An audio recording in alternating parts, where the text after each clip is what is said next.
He said it in front of 23 people, at a table set with my mother's good china. The candles still lit from dinner, the smell of pot roast and red wine still hanging in the air like something warm and ordinary. He said, "This house was never going to go to you anyway, Nora. Dad knew what you were worth, and so do we." 23 people heard it. Cousins, aunts, uncles, two of my father's oldest friends who had driven 4 hours to be at that table. My father had been dead for 11 days. My name is Nora Callahan. I am 34 years old.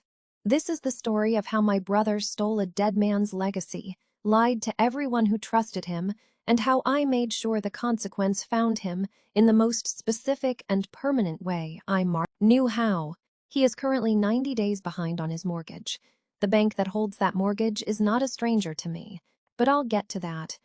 If this story lands somewhere familiar for you, stay with me. I'd like to hear what you carry out of it when it's done. My father built the house on Whitmore Road himself. Not metaphorically, not with contractors and a project manager and a design consultant from the city. He built it with his hands, with a crew of 4, with weekends that started at 6 in the morning and ended when the light was completely gone. He was 28 years old when he broke ground. He was 31 when he carried my mother across the threshold of the finished front door, a door he had cut and fitted and hung himself from a single piece of reclaimed white oak that he had salvaged from a demolished schoolhouse in Tarrytown, New York. The house sat on 4 acres outside a small town called Millhaven in the Hudson Valley, about 90 miles north of the city. Millhaven had a general store, a diner, a volunteer fire department, and approximately 2,400 residents, most of whom had lived there their whole lives or had chosen to move there specifically to stop moving.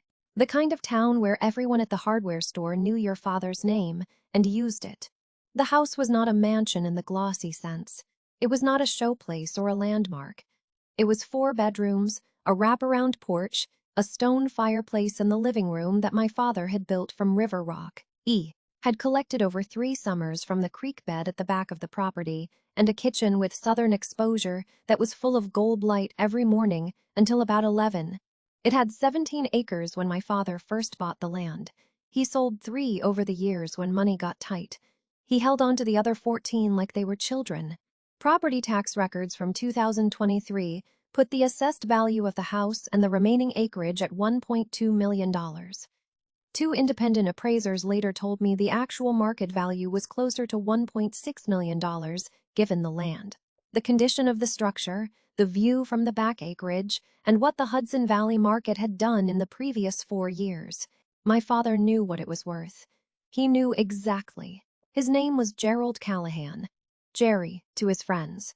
Dad to me and to my brother. Patrick. He was 67 years old when he died of a cardiac event on a Tuesday morning in late October, while he was stacking firewood on the side of the house, in the place where he had always stacked it, neatly and by size, the largest pieces on the bottom. The neighbor who found him said the stack was almost done. He had gotten most of it finished before he went. That detail matters to me. It always will. Patrick is 5 years older than I am.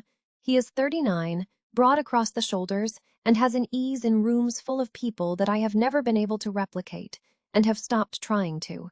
He played lacrosse in high school.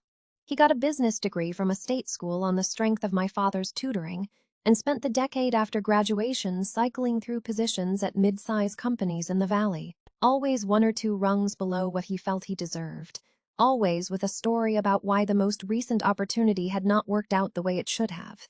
He was charming about failure in a way that made it look like something happening to him, rather than something he was participating in. My father loved Patrick the way you love something you spend a very long time trying to fix. He loved me differently, quieter. He taught me to read financial statements when I was 13, sitting at the kitchen table on Sunday mornings with his coffee and his reading glasses and the Wall Street Journal. He told me once that intelligence without documentation was just opinion, and that I should always document. He said, "People will underestimate you, Nora. That's not your problem. Your problem is making sure you're ready when they do." I was a CPA by 26. I had my own small practice by 29. It was a real practice, not a side business. 6 staff, a client roster of 41 small businesses and high net worth individuals. and an office in a building I co-owned with another professional in Rhinebeck, 15 minutes from Millhaven. I was not wealthy by the metrics people use on television, but I was solvent, organized, and completely financially independent. I had been since I was 27. My father knew that. He said it was the thing he was most proud of in his life, and he said it quietly, the way he said all the things he meant. Patrick knew it too. That was the problem. The favoritism in our house was not the crude kind. It was not loud. My mother, Claire, was a gentle woman who tried to hold an even hand and mostly succeeded in the kitchen and the living room and the small dailiness of family life. But she had a blind spot the size of a cathedral when it came to Patrick, and she had learned it from my father, who had his own version of the same blind spot, differently shaped. My father's version was guilt. Patrick had struggled, publicly and repeatedly, and my father felt responsible for not having seen it sooner, fixed it faster, equipped him better. That guilt translated into latitude, into phone calls taken, into loans that became gifts that were never discussed at dinner, into the subtle orientation of the whole house toward Patrick's comfort. Patrick's timeline. Patrick's version of events. My mother's version was simpler. Patrick was her firstborn and her son, and she had come from a generation and a culture where those two facts constituted a kind of permanent priority. She did not think of it as unfavoritism toward me. She thought of it as love toward him. The distinction was real to her. It was invisible to me by the time I was 12. I learned early not to compete for what was not going to be given anyway. I learned to build my own instead. What I did not fully understand, even at 34, was that some people read self-sufficiency as a concession, as confirmation that you did not need what they were taking. I learned the cost of that misunderstanding over the 11 months following my father's death. I should have paid more attention to the documents sooner. That was my first mistake.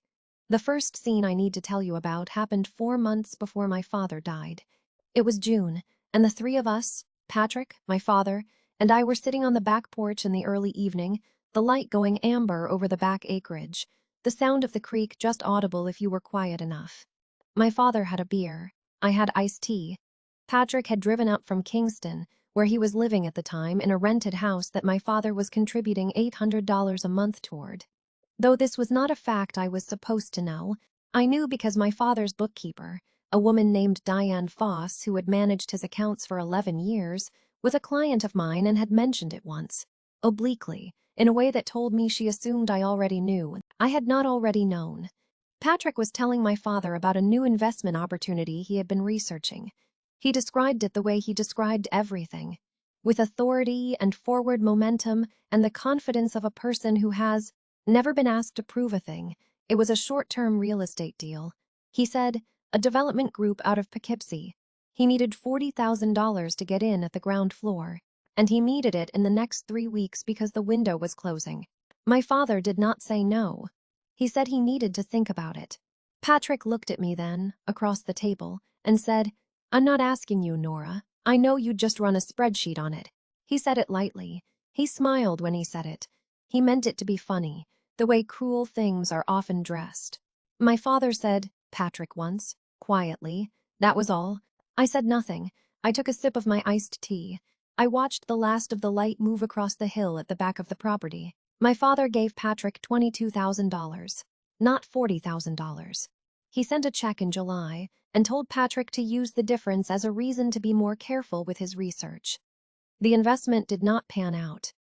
By the time my father died in October, the $22,000 was simply gone, absorbed into whatever it gets absorbed into when a bad idea meets a willing market. The second scene happened in August, at a family dinner that my mother hosted for my father's 67th birthday. 14 people at the table, cousins from my mother's side, an aunt and uncle from my father's, 2 neighbors who had become close friends over 30 years. The kind of dinner my mother did beautifully. The table set. With intention, the food made from scratch, the whole house smelling of something slow-cooked and full of rosemary. My father opened cards. Patrick had given him a gift, a bottle of scotch, expensive label, nicely wrapped. I had arranged for a professional restoration of a set of architectural drawings my father had made when he was first designing the house, 40 years ago, I had found them in a box in the basement, had them cleaned and framed by a conservator in Hudson, and had them mounted and presented in a case. The whole thing had cost me $1,400 and 4 months of quiet coordination. My father held the framed drawings for a long time without saying anything. His hands were shaking slightly, the way they had begun to do in the past year. He said, "Nora, where did you find these?" I told him. Patrick said, from across the table, loudly enough for everyone to hear, "See, this is the difference. I give Dad something he can actually enjoy." Nora gives him a history lesson. Several people laughed. The nervous kind, the kind that happens when something lands wrong in a room and no one wants to name it. My father looked at Patrick. He did not laugh. He looked back at the drawings and said, quietly, "These are the most important thing anyone has given me in years." Patrick picked up his Scotch glass and smiled and changed the subject. I noted the reaction. I noted who laughed. I said nothing. That was the first time I understood that Patrick's behavior at that table had nothing to do with me. It had to do with what he was afraid of. I didn't know yet what he was planning, but something in the way he deflected that moment told me he had already started. The third scene was in September. My father had a meeting with his attorney, a man named Richard Holt who had practiced estate law in the Valley for 30 years and had been my father's lawyer since before I was born. My father told me about the meeting afterward, on the phone. In the careful way he communicated things, he wanted me to understand without quite saying them directly. He said he had updated his will. He said the house was going to be handled in a specific way and that he had set it up so that neither Patrick nor I could act alone on it without the other's agreement. He said, "I know what you're thinking, and you're right, but I also know Patrick. I'm trying to protect both of you." I asked him if Patrick knew. He said he hadn't told him yet. He was dead 6 weeks later, and Richard Holt was the first person I called after the hospital. The fourth scene happened 3 weeks after the funeral. Patrick had stayed on at the house to help my mother with the administrative weight of bereavement, the thank you cards, the calls, the paperwork. I had driven up from Rhinebeck every weekend since the funeral. I was handling the estate filings, coordinating with Richard Holt, managing the accounts that needed immediate attention. On a Sunday afternoon in November, I found Patrick at my father's desk in the small study off the kitchen. He had the filing cabinet open. He had a folder in his hands that I recognized. It was the folder my father kept with the property deed, the insurance documents, and the original survey maps from 1986. I asked him what he was looking for. He said, "Just getting organized." I said I could help him. He said, "I've got it, Nora." He closed the folder. He put it back in the drawer. He smiled at me the way he always smiled and walked out of the study and into the kitchen to make coffee. And I stood in that small room that smelled like my father's cedar shoe trees and old paper, and the specific dust of a man who had kept his important things in one place for 40 years. I stood there and I made a decision. I did not take the folder. I did not confront Patrick. I drove home that evening, sat down at my own desk, and wrote down everything I had observed. In order, with dates, with specifics. I called Richard Holt first thing Monday morning. What he told me should not have surprised me as much as it did. The fifth and final scene before the line was crossed happened at that dinner. The dinner with 23 people, the candles and the china and the pot roast, 11 days after my father died. It was my mother's idea, a gathering of the people who had mattered to my father. A kind of informal second reception where there was food and wine and conversation instead of a receiving line and a casket. It was a good idea. My mother was good at those. Midway through the evening, Patrick stood up. He tapped his glass. He gave a toast that lasted almost 8 minutes. It was well constructed and emotionally precise, and it moved around the table like something alive, drawing people in, making them nod and smile and tear up at the right intervals. Patrick has always known how to do that. It is genuinely one of his gifts. At the end of the toast, he mentioned the house. He said, "Dad always wanted this place to be taken care of by someone who understood what it meant to him, and I know he would want it to stay in good hands. I want all of you to know that I intend to honor that." The table responded warmly. People raised their glasses. I did not raise mine. My cousin Bet, who was sitting next to me, caught that. She looked at me sideways. I gave her the smallest shake of my head and she looked away. 20 minutes later, while I was helping clear the dessert plates, Patrick said it. He was standing at the head of the table. I was standing 6 feet away, holding a stack of plates. He was talking to my Uncle Dennis and two of my father's friends, men in their late 60s who had known our family for decades. He said, loud enough to carry to every corner of that room, "This house was never going to go to you anyway. Nora, Dad knew what you were worth, and so do we." 23 people heard it. I set the plates down on the sideboard very carefully so they did not make a sound. I looked at Patrick for exactly 3 seconds. I said nothing. I walked through the kitchen, through the back door, and out onto the porch. The air was cold, the way November is cold in the valley, clean and sharp and without negotiation. I stood on the porch my father had built, and I looked out at the dark shape of the back acreage and the creek I could hear but not see. I was not crying. I was thinking. There is a version of this story where I went back inside and said something sharp and definitive and everyone heard it. That would have felt good for approximately 45 seconds. Then it would have become another scene at a family dinner. And the family dinner is not where I intended to end this. I stood on that porch for 11 minutes. I know because I looked at my watch when I went out, and I looked at it again when I went back in. When I went back in, I finished clearing the table. I said goodbye to everyone. I kissed my mother on the cheek. I did not speak to Patrick again that night. I drove home, I sat at my desk, and I started making calls. The first call I made was to Richard Holt. I had already spoken to him several times since my father's death. I knew the broad outline of the will. What I needed now was the specific language, the exact provisions, the legal architecture my father had built around that house. Richard met me in his office in Rhinebeck 3 days later. His office smelled like old books and warm radiator, a smell I associated with seriousness and permanence. He was 71 years old, white-haired, unhurried, and precise in the way that only people who have spent decades reading documents carefully can be. He laid the will on the desk between us. The house and the 14 acres were to be held in a trust, the Gerald Thomas Callahan Family Trust, for a period of 2 years following my father's death. During those 2 years, neither Patrick nor I could sell, mortgage, or otherwise encumber the property without the written consent of both beneficiaries and the approval of the trustee. The trustee was Richard Holt. The provision for what happened after 2 years was specific. If both Patrick and I agreed to sell, the proceeds would be split 60-40, with 60% to Patrick and 40% to me.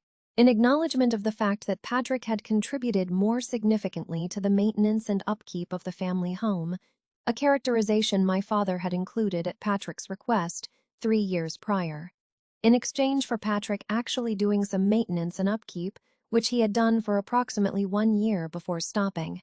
If we could not agree, the property would remain in trust and continue to be managed as a family asset. With property taxes and maintenance funded from a separate account my father had established for exactly that purpose, with a balance of $84,000. There was no provision that allowed Patrick to act alone.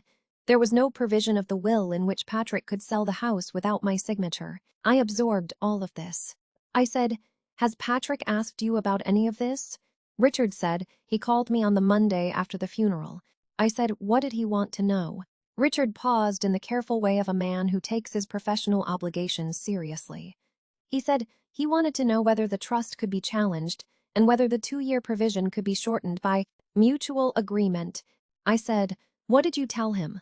Richard said, "I told him the trust was solid and that any modification would require both beneficiaries." I said, "And after that?" Richard said he asked me who I worked for. I told him I worked for the estate. I thanked Richard. I went home. I sat with what I knew for 24 hours, which is my version of processing. Then, I made the second call. Her name is Claudia Marsh. She has been my closest friend since we were 22 and working at the same accounting firm in Poughkeepsie. 2 junior associates in a room that did not have enough windows. She is now a senior partner at a real estate law firm in the city. She has seen more predatory estate maneuvers than most people encounter in a lifetime, and she has a calm about it that I find steadying. I told her everything. I told her about the filing cabinet. I told her about the toast. I told her what Richard had told me. I told her what Patrick had said in front of 23 people. She listened without interrupting.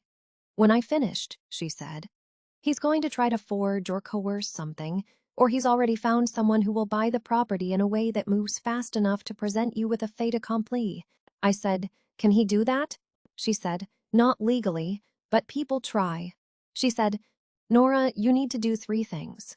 First, get yourself formally established as a co-beneficiary with Richard in writing, which you already are, but make sure it's documented and current. Second, put a notice of interest on the property title at the county clerk's office so that any title search surfaces your interest immediately and automatically.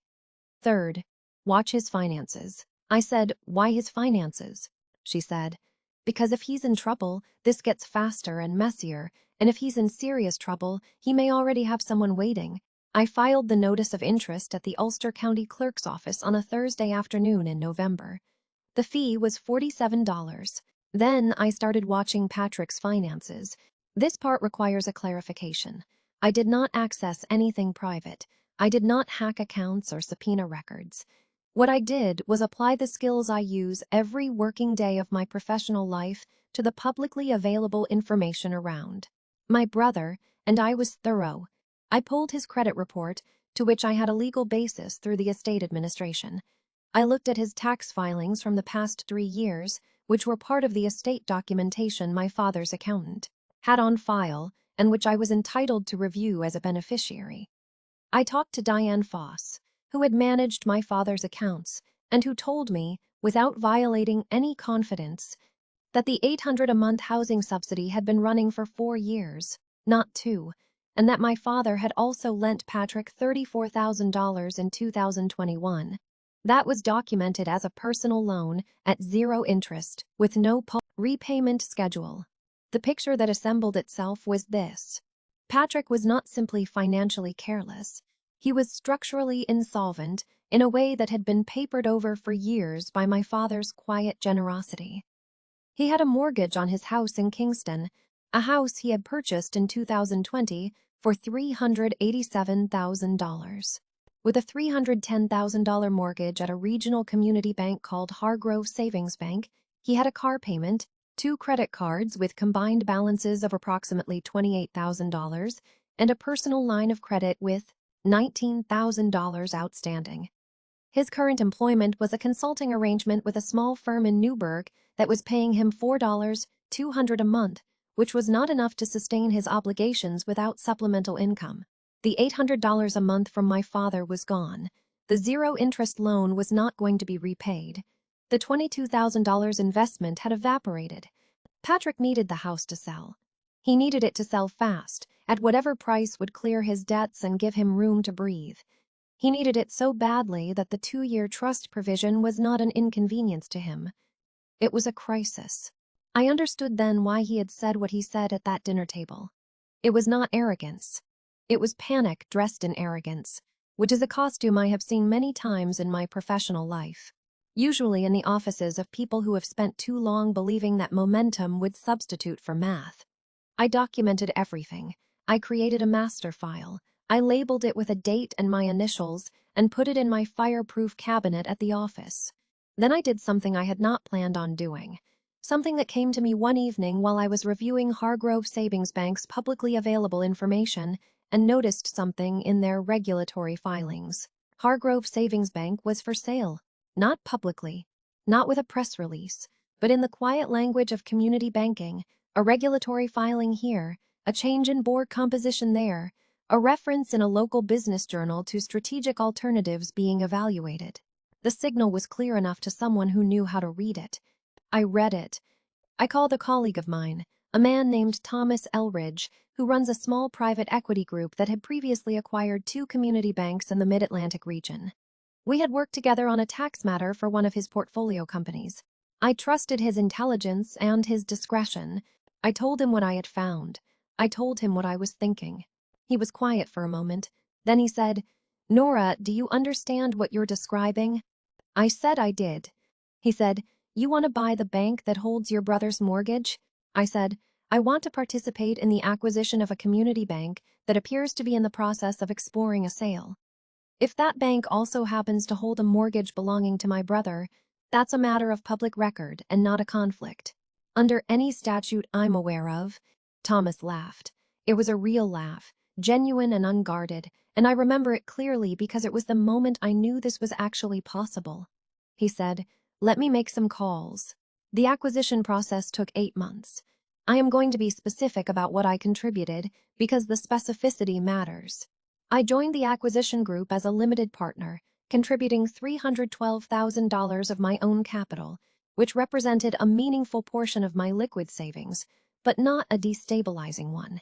My contribution was one part of a larger raise of approximately $4.8 million in equity, with additional debt financing arranged through a correspondent banking relationship Thomas had established with a larger institution.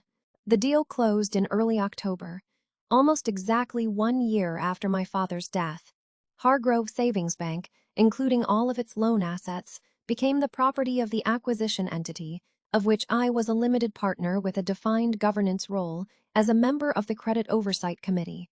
Patrick's mortgage was loan number 2847C in the bank's portfolio. 30-year fixed, originated in 2020. Current balance of $287,441. Interest rate of 3.875%.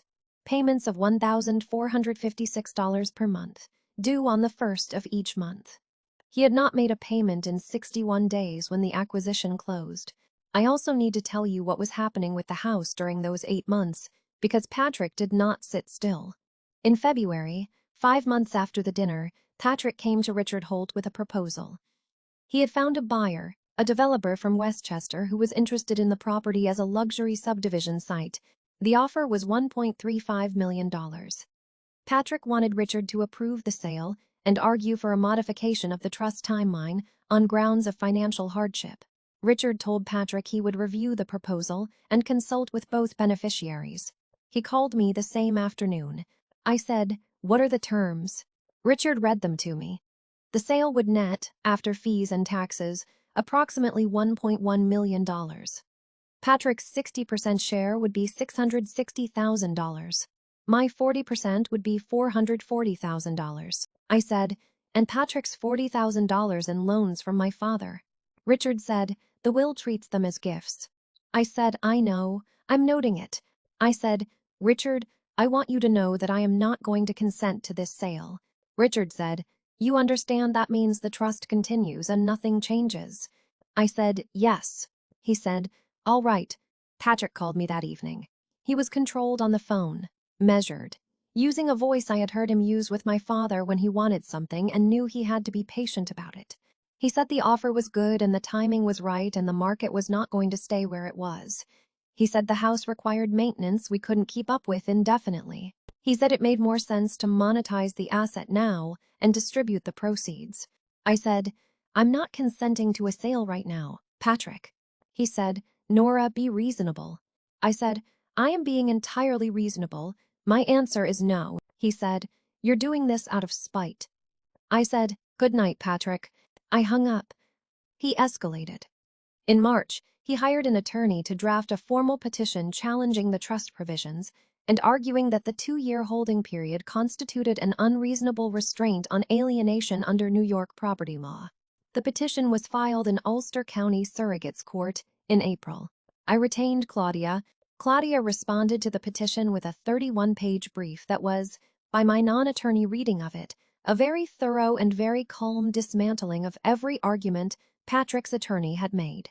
She also noted, in a separate filing, the existence of the notice of interest I had recorded the previous November, the documentation of my formal standing as a co-beneficiary, and several other procedural points that made the petition harder to sustain.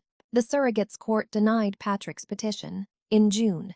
By that point, Thomas and I were 3 months into the Hargrove acquisition process, and I had not mentioned it to anyone in my family. There was one more thing I needed before the reversal could be complete. I needed the truth about the house to be on the record, publicly, in a way that could not be retroactively reframed. I called a reporter.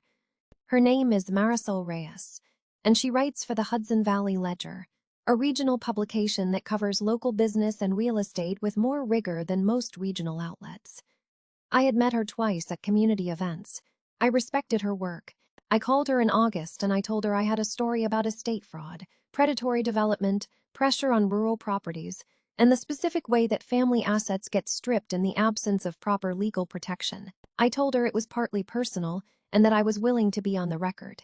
She came to my office. I gave her 2 hours and the full documentation file. The story ran in the Ledger's September issue under the headline, "Who Gets the Land? How Family Estates Become Development Targets Before the Body is Cold." It did not mention Patrick by name. Marisol was careful about that. Careful in the legal sense, but it described the situation with enough specificity that anyone who knew the family would recognize it immediately. It also featured a quote from Richard Holt about the importance of trust, provisions in multi-beneficiary estates, and a quote from me about what it means to protect something a parent built. My mother called me the day it ran. She said, "Nora, is this about your brother?" I said, "It's about Dad's house, Mom." She was quiet for a moment. Then she said, "He's in a lot of trouble, isn't he?" I said, "Yes." She said, "Did you know that before or after?" I said before. She was quiet again. Then she said, "I think I've known for a while, too." That was the first real conversation my mother and I had had in years. Not the first words. We had exchanged plenty of words. The first real conversation. I did not expect that. I did not plan for it. But it happened, and it mattered, and I want to be precise about that. The reversal happened in 2 stages. The first stage happened at the annual meeting of the Millhaven Historical Preservation Society in mid-October. I know, that sounds like an odd venue. Let me explain. The Historical Preservation Society held its annual dinner at the Millhaven Grange Hall every October, and it was one of the genuine civic events of the year in that town. My father had been a board member for 11 years. The dinner was attended by most of the people who mattered in that community: business owners, local officials, longtime residents, the people who had been at that table 11 days after my father's death. Patrick attended every year. He had been attending with my father since he was in high school, and he had continued attending after my father died as a way of maintaining the social position that my father's reputation afforded him. He was not a member of the board, but he came as the son of a former board member and was treated accordingly. I had been invited to speak at this year's dinner as a guest honoree at the invitation of the Society's president because of the piece in the Ledger and because of my work connecting the estate documentation to the historical record of the property. I accepted. Patrick was there when I arrived. He was standing near the bar with 2 men I didn't know, holding a drink, wearing the sport coat he wore to everything. He saw me come in. His expression did not change, but he moved his weight slightly. A small physical adjustment I had watched him make since childhood when something surprised him. I was introduced by the Society's president, a woman named Barbara Ellison who had known my father for 20 years and had tears in her eyes when she said his name. I spoke for 12 minutes. I talked about what my father had built and why it mattered. I talked about the history of the property, about the river rock in the fireplace and the white oak door, and the survey maps from 1986 that I had had framed and that were now, with my mother's agreement, donated to the Society's permanent archive. I talked about what it means to protect something that someone else built and what it costs when that protection fails, and what the law provides when you know how to use it. I did not mention Patrick by name. I did not have to. Barbara Ellison, at the end of my remarks, stood up and said that the Society was pleased to formally recognize the Gerald Thomas Callahan homestead as a property of historical significance to the Millhaven community. A designation that came with certain protective covenants that would, she said carefully, ensure the integrity of the property regardless of future ownership questions. The room applauded. Patrick set his drink down on the bar. That was all. One precise, specific gesture. His hand settled the glass onto the wood surface with the controlled slowness of a person keeping themselves very still. I looked at him once. I did not smile. I looked away. After the dinner, a man named Herb Kaufman, one of my father's oldest friends, one of the men who had been at the table when Patrick said what he said, found me near the coat check. Herb was 73 years old and had a directness that age had made total. He said, "I owe you an apology." I said, "For what?" He said, "For not saying something that night. When Patrick said what he said, I should have." I said, "It's all right, Herb." He said, "It's not, actually, but I appreciate you saying so." He shook my hand. He held it for a moment. He said, "Your father would have been very proud tonight." I thanked him. I put on my coat. I drove home. The second stage happened in early November. By that point, Hargrove Savings Bank had been under new ownership for approximately 3 weeks. The acquisition had been publicly announced in a press release issued through Thomas's firm, which mentioned the composition of the new management team and the credit oversight committee. My name was in the press release. I had known it would be. I had thought carefully about whether to ask for it to be omitted. I decided not to. Patrick called me the morning after the press release ran. He had clearly found it through a Google search or through someone who had seen it, because it was not the kind of document he would have been tracking. He called from his cell phone at 8:47. The morning, I know because I saved the call log. He said, "Is this a joke?" I said, "Good morning, Patrick." He said, "You bought the bank." I said, "I'm a limited partner in an acquisition group that purchased Hargrove Savings Bank." "Yes?" He said, "The bank that has my mortgage." I said, "That's public information." He said, "Nora, what are you doing?" I said, "I'm on a credit oversight committee. I review the status of the loan portfolio. I'm looking forward to doing that work responsibly." There was a silence, a long one, by Patrick's standards. He was usually good at filling silence. He said, "Is this about the house?" I said, "Patrick, the bank owns a mortgage on your house in Kingston. I have nothing to do with the house on Whitmore Road. Those are two separate properties and two separate matters." He said, "Don't do this." I said, "I haven't done anything yet. What I'd suggest is that you make your November payment on time and December's, and that you call a financial advisor." He said, "You're threatening me." I said, "I'm giving you information. What you do with it is up to you." I ended the call. Let me be specific about something, because it matters and because I want to be honest about the line I was walking. I did not use my position on the Credit Oversight Committee to target Patrick's loan. I did not instruct the bank's loan servicers to take any action against him. I did not flag his account or accelerate any timeline or do anything that could be characterized as using a fiduciary role for personal purposes, because that would have been both illegal and wrong. What I did was exist in a position of authority over an institution that held his debt. And what that did to Patrick, the psychological experience of knowing that his sister, whom he had dismissed and diminished and spoken over and insulted in front of 23 people while their father was 11 days in the ground, was now sitting on the committee that reviewed his loan performance, that I cannot be held responsible for. That was a consequence of his own choices, assembled by time in the order they deserved to be assembled. He made his November payment. He made his December payment. He called Richard Holt in January and withdrew his opposition to the trust entirely. He has not made a formal move on the house since. He called my mother in February and told her he had been struggling financially for several years and that he was sorry he had not told her sooner. My mother told me about this call.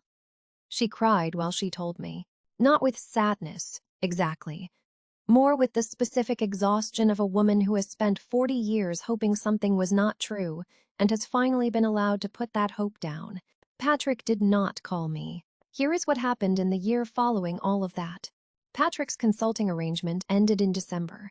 He found another position in January, lower paid, with a manufacturing firm in Newburgh. He is current on his mortgage as of the last information I have, which is now several months old. He sold his car and got a cheaper one. He closed the personal line of credit. He has not been back to the house on Whitmore Road since Christmas of last year, when my mother hosted a small dinner, and he came and was quiet for most of it, and left early. He hugged my mother at the door and did not look at me when he said goodbye. I let that be what it was. The historical preservation designation on the property became final in January. The covenants attached to the designation mean that any future sale of the house will require review by the society, that the exterior character of the structure must be maintained, and that the original white oak door, which my father cut and fitted by hand from a piece of salvaged wood when he was 30 years old, is formally recognized as an architectural element of historical significance and cannot be removed or altered without a variance process. The door cannot be removed. I sat with that fact for a long time. Richard Holt retired in March and transferred the trusteeship to a colleague he recommended and I approved. The trust continues. The house is maintained, My mother lives in it. The $84,000 maintenance account my father established had $71,000 remaining as of the last accounting, which covered property taxes, 2 plumbing repairs, a new section of fence along the east side of the property, and the cost of having the back acreage surveyed again after a boundary question arose with a neighboring parcel. The survey confirmed that the 14 acres are exactly what they have always been. Diane Foss, my father's bookkeeper, sent me a card in the spring. Inside it, she had written, "He always said you were the one who paid attention." He was right. I have the card in my desk drawer. Herb Kaufman called me in April to tell me the society was naming a small community meeting room at the Grange Hall after my father. He asked if I wanted to say something at the dedication. I said yes. The dedication was in May 30. 1 people attended. I spoke for 7 minutes. I told them about the house on Whitmore Road and about the River Rock and about the survey maps and about Sunday mornings at the kitchen table with the journal and the reading glasses and the coffee. I did not mention Patrick. My cousin Bet was there. She sat in the front row and she put her hand briefly on my arm when I sat down, and that was enough. 2 people who had been at the dinner with the 23 people and the pot roast, and my father's good china, came up to me afterward and said they were sorry for what they had heard that night. One of them was my Aunt Carol, who had not apologized before, and whose apology, honestly, I had not been expecting. She said, "What Patrick said was cruel and wrong, and I should have said something." I said, "Thank you for saying so now." She nodded. She left. Some apologies come too late to repair anything, but they still matter. They matter because they are a record, because they confirm what you already knew, because they close something that might otherwise stay open indefinitely, drafty and unresolved, in the back of a room you're trying to leave. Patrick has not apologized. I no longer expect him to. I am not waiting. I am 35 years old now. My father has been dead for 14 months. The house on Whitmore Road is still standing. The porch wraps around it the way it always has. The stone fireplace is in the living room. The white oak door is on its frame, exactly where my father hung it. I think about what I lost in the year after my father died. I lost the particular kind of innocence that comes from believing that family is, at bottom, a safe thing. I lost the version of my brother I had always hoped existed underneath. The version I knew, the version my father spent his whole life trying to help emerge. I lost some time. I lost some sleep. I spent $312,000 on a bank acquisition, which I will eventually recoup when the equity position matures, but which is not liquid and which, for several months, made my personal balance sheet uncomfortable in ways I am not used to. What I gained is harder to categorize, but easier to feel. I gained my mother. Not the formal, slightly formal relationship we had always maintained, but the actual woman. The one who called me in September after the Ledger article ran and said my father's name in a way that sounded like she was finally letting herself grieve him fully. We talk twice a week now. We argue sometimes, the way people who are actually honest with each other argue. She came to Rhinebeck in April, and we had dinner at a deli restaurant, just the 2 of us, and we talked for 3 hours. That has never happened before in my adult life. I gained clarity about what my father actually left me, which is not a number and not a percentage and not a piece of property. It is a way of seeing. The thing he taught me at that kitchen table on Sunday mornings, that intelligence without documentation is just opinion. That is the inheritance. The rest is just real estate. I gained the knowledge that I can be precise in my anger, that I can be methodical and patient and completely composed while something inside me is working. That composure is not the same as passivity. That stillness has its own kind of force. I want to name that plainly because I think it gets confused. People look at what I did and they call it cold. They say, "You bought a bank to threaten your brother." And I say, "I joined a legitimate investment group acquiring a community bank."